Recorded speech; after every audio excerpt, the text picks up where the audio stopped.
The morning air at Fort Benning, Georgia, carried the weight of 1,000 unspoken judgments.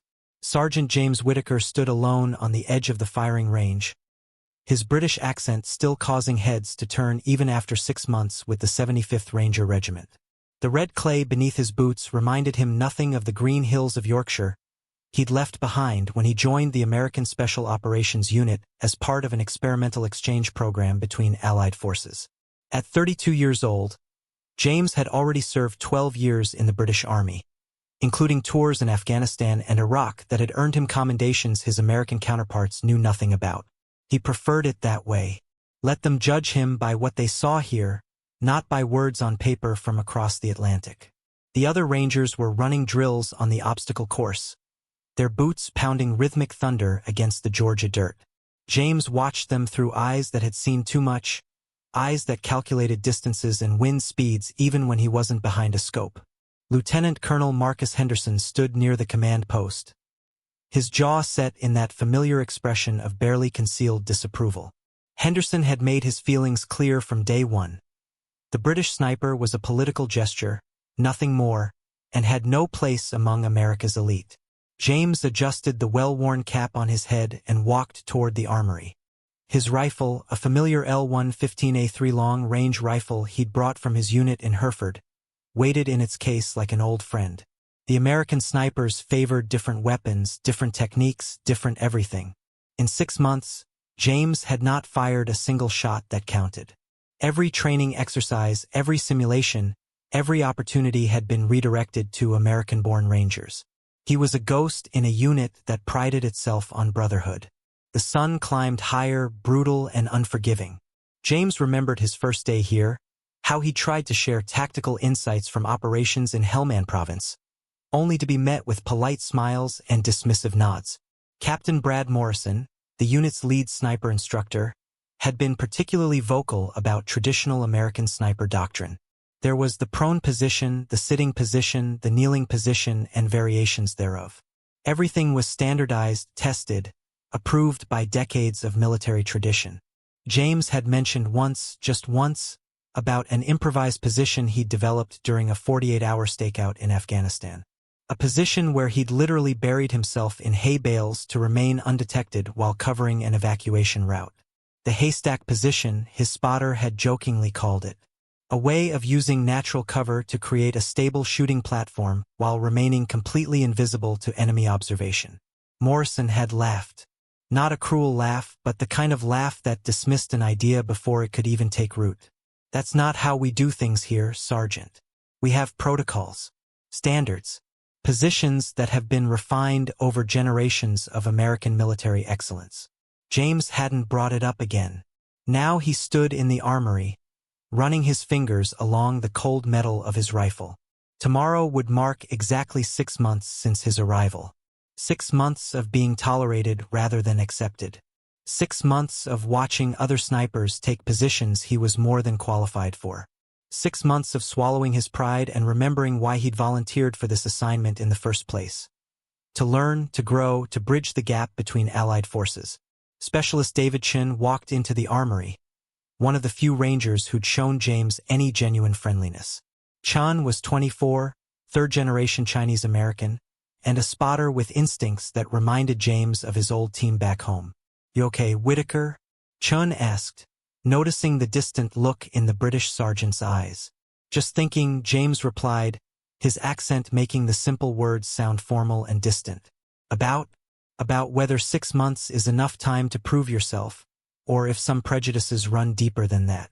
Chun leaned against the wall, crossing his arms. "You're talking about Henderson." James didn't respond, which was answer enough. "Look, man," Chun continued, "I've seen you shoot in unofficial practice. You're better than half the guys here, probably better than most of them. But you know how it is. This is a brotherhood, and brotherhoods don't always welcome outsiders, even when those outsiders wear the same flag on their shoulder, just with different colors." James closed his rifle case with a soft click. Different colors indeed. The Union Jack patch on his right shoulder felt heavier every day. "Something's coming," Chun said suddenly. "I heard Henderson talking with Morrison this morning. Big training exercise. Multiple scenarios. They're bringing in some brass from Special Operations Command to observe. This might be your chance. Or my last chance, James thought but didn't say. The briefing room buzzed with anticipation the next morning. 23 Rangers sat in formation as Lieutenant Colonel Henderson stood before a tactical map of the training grounds. James took his usual seat in the back row, notebook open, ready to observe another exercise he likely wouldn't participate in. "Gentlemen," Henderson began, his Texas drawl filling the room, "tomorrow we execute Operation Copper Valley. SOCOM brass will be evaluating our combat effectiveness in a high-stress elimination scenario. Intel suggests enemy combatants have fortified positions throughout Sector 7. Your objective is neutralization with extreme prejudice." The map showed a mock village constructed in the dense pine forests north of the base. Multiple structures, elevated positions, and natural cover made it ideal sniper territory. James studied the terrain with professional interest, his mind already calculating angles and approaches. Henderson continued assigning roles. "Morrison, you'll take overwatch on the water tower. Jenkins, you're on the eastern ridge. Patterson, southern approach." Each name called was American. Each position assigned to a ranger who'd earned their place through years of service on this soil. James kept his expression neutral, though Chun glanced back at him with obvious frustration. "As for our British observer," Henderson said, not quite looking at James, "you'll be with the assessment team. Take notes on our procedures. Should be educational." The room fell silent. Several rangers shifted uncomfortably. Even Morrison, who'd never shown James particular warmth, looked uneasy with the dismissal. James felt heat rise in his chest, that familiar burn of humiliation dressed up as protocol. 6 months of proving himself, and he was still just an observer. Still just the outsider taking notes while real soldiers did real work.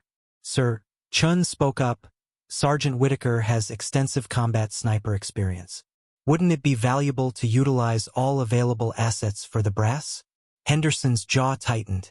"Specialist Chen, I appreciate your input, but operational assignments are not subject to debate. Whitaker will observe. That's final." After the briefing, James walked alone across the parade ground. The Georgia sun beat down mercilessly, matching the fire in his gut. He'd survived firefights in Helmand, spent weeks in enemy territory with nothing but his rifle and his wits, earned respect from some of the hardest soldiers Britain had ever produced. And here, in an allied nation, among supposed brothers-in-arms, he was reduced to a man with a notebook. Morrison caught up with him near the barracks. "Look, Whitaker, it's nothing personal. Henderson's old school. He believes positions should go to unit regulars, not exchange personnel." James stopped walking and turned to face the captain. "With respect, sir, that's bollocks and you know it. This isn't about protocol. It's about him not trusting a Brit to do the job as well as an American." Morrison opened his mouth to protest, then closed it. Sometimes the truth didn't need arguing. That night, James lay in his bunk staring at the ceiling, listening to the sounds of his fellow rangers preparing for tomorrow's glory while he prepared for nothing at all. Dawn broke cold over Fort Benning. James dressed in full gear despite his observer status, some stubborn part of him refusing to accept the role of spectator. His L-115A3 remained locked in the armory, untouched, gathering dust like his pride. The convoy rolled out at 0600.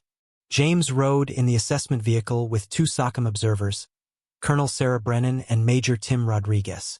Both carried clipboards and tactical tablets, their faces professionally neutral as they reviewed the exercise parameters.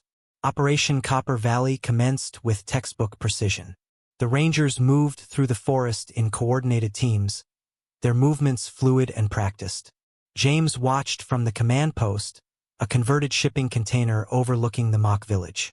Through binoculars, he tracked Morrison's position on the water tower, Jenkins on the eastern ridge, Patterson to the south. The first phase went perfectly. Simulated enemies were eliminated with clean shots, communications flowed smoothly, and Henderson wore the satisfied expression of a commander watching his doctrine validated. Then everything fell apart. At 0742, the exercise controllers activated the surprise element Henderson had designed to test adaptability. Smoke grenades flooded the village. Wind picked up, creating unstable shooting conditions. And 12 new targets appeared simultaneously in positions that negated every established sniper nest. Morrison's voice crackled over the radio. "I've got no angle." "Repeat." "No clear line of sight." Jenkins reported the same. "Eastern Ridge is compromised. Too much smoke and foliage interference." Henderson's jaw clenched. "Patterson, what's your status?" "Same problem, sir. These target positions are specifically designed to avoid our standard overwatch locations." James lowered his binoculars and studied the tactical map. His eyes traced the terrain, calculated elevations, factored wind patterns and vegetation density. There, in Sector 4, a hay storage area near an abandoned barn. Natural cover elevated enough for downward angles, positioned perfectly to see what the standard positions couldn't. Colonel Brennan noticed his focus. "You see something, Sergeant?" James hesitated. 6 months of rejection warred with years of training that demanded solutions over ego. "There's a position, ma'am. Unconventional, but it would provide clear sightlines to all 12 targets." Henderson turned sharply. "This is an American military exercise, Whitaker. We don't need." "Show me," Brennan interrupted, her tone brooking no argument. Her rank eclipsed Henderson's, and everyone in the container knew it. James pointed to the map. "Haystack position, Sector 4.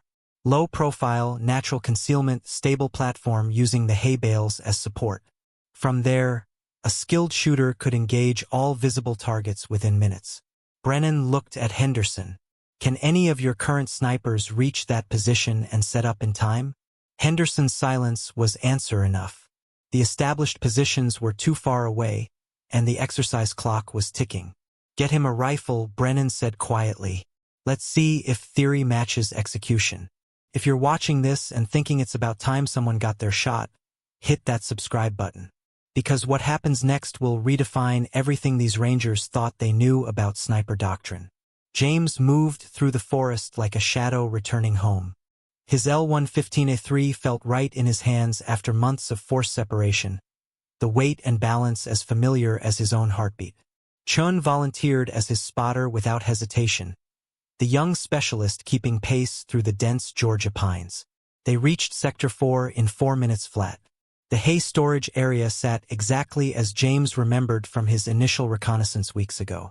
12 large cylindrical bales arranged in a defensive pattern around the barn, forgotten by everyone except a sniper trained to see opportunity where others saw obstacles. James didn't set up behind the hay. He became part of it. Using techniques developed during 72 sleepless hours in Afghanistan, he carved a position directly into the largest bale, burrowing until the hay itself became both concealment and support. His rifle barrel emerged through natural gaps in the compressed grass, invisible to anyone more than 10 feet away. The position was uncomfortable, claustrophobic, and absolutely perfect. Chun lay beside him, rangefinder ready. Target acquisition in 3, 2, 1. 12 combatants, spread across 200 meters, multiple elevations. "Wind speed?" James whispered, his eye finding the scope. "For knots, west to east. Temperature 72 degrees. Humidity 60%. James's breathing slowed. The world narrowed to mathematics and instinct, to years of training compressed into single moments of absolute clarity. The first target appeared in his crosshairs, a simulated enemy positioned behind cover that rendered him invisible to every standard sniper position. First target, 11 o'clock, 210 meters, Chun confirmed. James exhaled half a breath and squeezed. The rifle spoke once, its report muffled by the hay surrounding them. In the command post, controllers confirmed the hit. "Target down," Chun said. "Second target, 1 o'clock, 190 meters. The rhythm took over. Breathing, calculating, adjusting, firing. Each shot precise, each elimination clean. James moved through the targets with mechanical efficiency born from muscle memory and battlefield experience. The haystack position provided angles no one had anticipated, sightlines that existed outside conventional doctrine. 3 down, 5 down, 8 down. Henderson's voice crackled over the radio, tight with disbelief. Confirm those eliminations. How is he getting those angles? Chun allowed himself a small smile. 11 down, Whitaker. One more. Far left, 240 meters, elevated position behind the water tank. James found the target. A difficult shot requiring compensation for both distance and the wind now gusting stronger through the valley. He thought of every dismissed suggestion, every polite rejection, every time his accent had marked him as other rather than ally. Then he stopped thinking entirely and let training speak. The shot broke clean. 12 eliminations, Chun announced, checking his stopwatch. Elapsed time, 14 minutes, 47 seconds. In the command post, silence descended like a physical presence. Colonel Brennan turned slowly to Henderson, her expression unreadable. Major Rodriguez was already taking notes, his pen moving rapidly across his evaluation sheet. James extracted himself from the haystack, hay clinging to his uniform, his face streaked with dirt and sweat. The walk back to the command post felt longer than the infiltration. James carried his rifle with the same professional calm he'd maintained for 6 months. But something fundamental had shifted in the air around him. Rangers who'd barely acknowledged his existence now watched him pass with expressions ranging from respect to outright awe. Chun walked beside him, unable to suppress his grin. 14 minutes, 47 seconds. That's going in the record books, man. James said nothing. He'd learned long ago that performance spoke louder than words, but he'd also learned that one good day didn't erase 6 months of exclusion. Colonel Brennan met them outside the command post. Her handshake was firm, professional, and carried weight that went beyond simple congratulations. That was exceptional work, Sergeant Whitaker.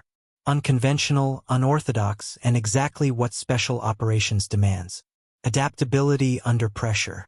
Henderson stood behind her, his face a careful mask.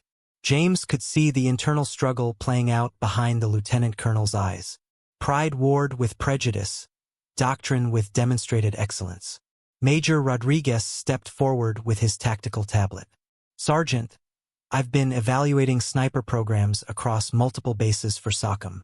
What you just demonstrated represents exactly the kind of innovative thinking we need to integrate into our training protocols. Would you be willing to document this haystack position for instructional purposes? Before James could respond, Henderson finally spoke. His voice was quieter than usual, stripped of its earlier certainty. Whitaker, I owe you an apology. Public one. The Rangers who'd gathered around fell silent. Henderson continued, meeting James's eyes directly for perhaps the first time in 6 months. I let my assumptions about Allied exchange personnel cloud my judgment of your capabilities. I saw a political gesture instead of a soldier. That was wrong, and it was unworthy of the standards this unit claims to uphold. James felt the weight of the moment, understanding that Henderson's words cost him something significant. In military culture, especially among special operations, admitting error before subordinates required courage of a different kind than battlefield bravery. Apology accepted, sir, James replied simply. Morrison approached, extending his hand. I'd like you to co-teach the advanced sniper course next rotation. Your techniques combined with our doctrine could create something genuinely effective. Around them, other Rangers began to move closer. Not with the careful distance of the past 6 months, but with the easy familiarity of soldiers recognizing one of their own. Patterson clapped James on the shoulder. Jenkins asked detailed questions about the position setup. Even the Rangers who'd been most skeptical now wanted to understand the methods behind what they'd witnessed. Chun leaned in and whispered, Welcome to the Brotherhood, brother. That evening, James sat in the common area, his British accent no longer a marker of difference, but simply another voice in the conversation. His rifle case stood open beside him as he explained the haystack technique to a circle of attentive Rangers, men who finally saw him not as an outsider, but as exactly what he'd always been, a soldier with hard-won knowledge worth sharing. 18 months later, Fort Bragg, North Carolina. Sergeant James Whitaker stood before 200 soldiers in the Special Operations Forces Advanced Sniper Course Auditorium. His British accent no longer drew curious stares. Instead, it commanded respect earned through demonstrated excellence and shared hardship. The exchange program that was supposed to last 12 months had been extended indefinitely at the request of U.S. Special Operations Command. Behind him, a tactical presentation displayed what military doctrine now officially recognized as the Whitaker Adaptive Position System. The haystack position that had once been dismissed as unconventional thinking now appeared in training manuals alongside traditional sniper positions, taught at Fort Benning, Fort Bragg, and Marine Corps Base Quantico. Captain Chen, recently promoted and now serving as James's official liaison officer, advanced the slides as James walked the newest generation of snipers through environmental adaptation techniques. The 14-minute 47-second elimination exercise had become legendary, a case study in thinking beyond established parameters. In the front row sat Lieutenant Colonel Henderson, now commanding a joint Allied Special Operations training initiative in Europe. Before departing, he'd personally recommended James for a Distinguished Service Medal, writing in his citation that the British sergeant had done more to advance American sniper doctrine in one afternoon than most instructors achieved in entire careers. Their relationship had transformed from antagonistic to genuinely collaborative, though Henderson never let James forget the humility that transformation had required. Morrison, promoted to major, ran the permanent Adaptive Tactics Division James had helped establish. The program brought together snipers from British, Australian, Canadian, and American forces, creating a knowledge-sharing environment that broke down the barriers of national pride in favor of collective excellence. After the lecture, James walked across the base toward the airfield. His duffel bag carried orders for a new assignment, this time in Joint Special Operations Command, where he'd helped design cross-training protocols for NATO allied forces. The mission had evolved far beyond what anyone imagined that morning in Georgia when he'd been relegated to observer status. His phone buzzed with a message from his old unit in Hereford. Photographs showed British snipers training with American Rangers, using positions and techniques James had helped develop. The circle had completed itself, knowledge flowing both directions across the Atlantic, making both forces stronger than either had been alone. Chun caught up with him near the tarmac. "You changed everything here, you know that? Not just the tactics, but the whole mindset about what Allied cooperation can actually accomplish." James smiled, adjusting his pack. "I just did what any good soldier does. Adapted, improvised, and refused to let assumptions define what's possible." A C-130 waited on the runway, engines already warming. James walked toward it with the same calm confidence he'd carried into that haystack 18 months ago. The outsider had become the bridge, the dismissed observer had become the teacher, and the prohibited position had become doctrine. Thank you for watching this story until the very end. If it moved you, inspired you, or made you think differently about perseverance and proving yourself, please hit that like button and subscribe to the channel. Drop a comment telling us what stories you'd like to hear next. Every view, every subscription helps us bring more incredible true-to-life stories that remind us what human determination can achieve. Until next time, remember that sometimes the greats,